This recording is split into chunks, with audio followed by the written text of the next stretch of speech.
Alright, hey guys, yeah, we're on week 2, which is nutritional habit 2. I'm going to keep this super quick. Obviously, hopefully, you've started to nail the protein habit.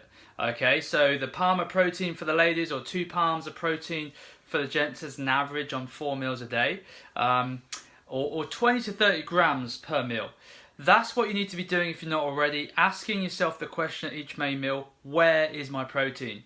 Okay, so that's going to really help kickstart your fat loss. One of the ways it does that, like I said on the last video, is it helps us feel fuller for longer.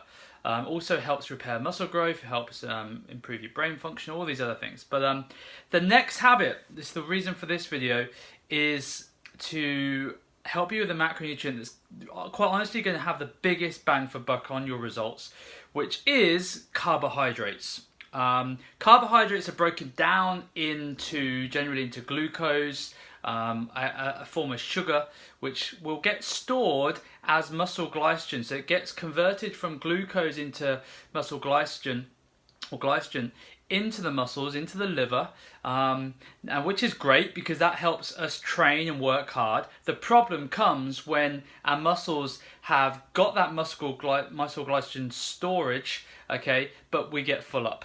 Okay, and muscles don't require any more glycogen, and then so when we continue to eat our breads, our pastas, our sugary snacks, whatever it is, your body says, hey, I can't deal with this unless you're going to go and exercise and burn it off. I'm going to have to store this somewhere, and usually that's on our ass or on our stomach. Okay, so that's a problem, and that is probably, in my opinion, one of the leading causes of obesity, that we have. So I won't go on too much longer than that, because what we've done is we've put together a little document for you that lists some of the best swapses that you can do immediately. I've got a few in front of me. So if you're a cereal person, like bran flakes, I've got bran cereal. Quinoa flakes is a good substitute. If you have a mashed potato, have mashed cauliflower. If you're having instant oatmeal, having the long cooking oatmeal. If you're having crisps, trying kale crisps. Kale crisps are lovely. If you're having like tortillas or wraps, switch it for like kale crisps or lettuce wraps. If you're having white rice, try wild rice or brown rice. So we've got a load of these. We've got some grain swaps, we've got some drink swaps, so like energy drinks. Cut that crap out.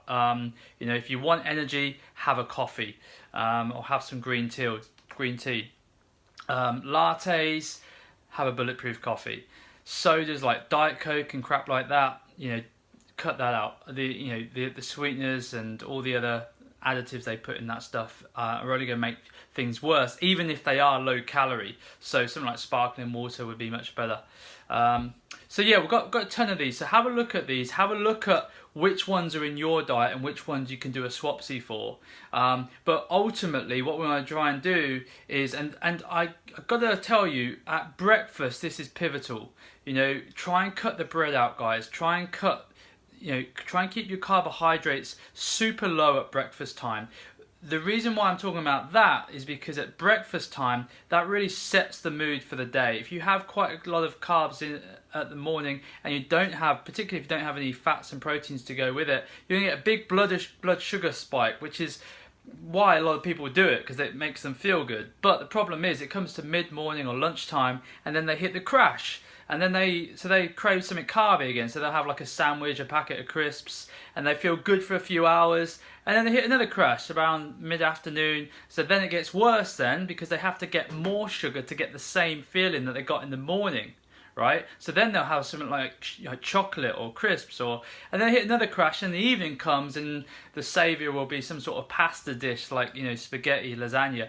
And this is what people are doing. Their blood sugar levels are doing that all the way through the day. So their body never gets a chance to actually burn body fat. It's constantly craving the sugar, the carbohydrates, right? So what we want to do is we want to get our blood sugar levels doing kind of that, okay? So we want a slower releasing, and that gives our body a chance to actually use some of our body fat stores for energy, rather than using the food that we're eating.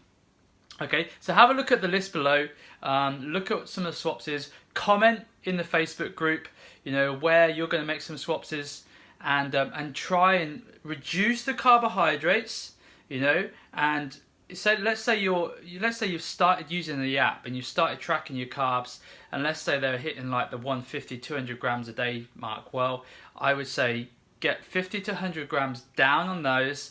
Add maybe 30 grams of protein, add 30 grams of fat. Okay, look at where you can increase your fats, and that's going to be a really good start.